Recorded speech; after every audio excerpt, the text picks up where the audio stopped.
মা তো আর একরকম। যখন বিয়ের জন্য পাত্রী দেখতে যাবা, মেয়ের মা বলবে আমার মেয়েটা এত ভালো, আমার মেয়েটা না স্কুলে কখনো একা যায়নি, আমি নিয়ে গিয়েছি।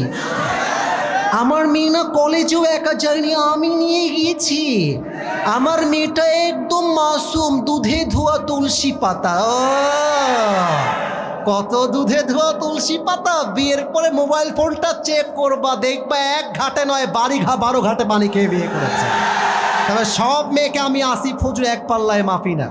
তো যেমন খারাপ মেয়েও আছে, তেমন ফাতেমা চরিত্রবান মেয়েও এই বাংলাদেশে আছে।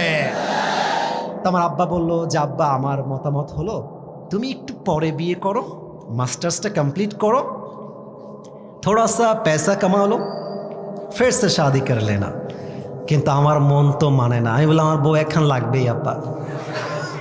তো আমার এখনো মনে আছে আমার আব্বা আমারে বলল যে তুমি এখন বাসায় যাও, আমাদের জন্ম কিন্তু খুলনায়, খুলনায় আমার জন্ম। তো খুলনার ভাষা আব্বা বলছে তুমি একটু বাড়ি যাও, তোমার সঙ্গে আমি কালকে কথা কবানি, আব্বা বাড়ি যাও।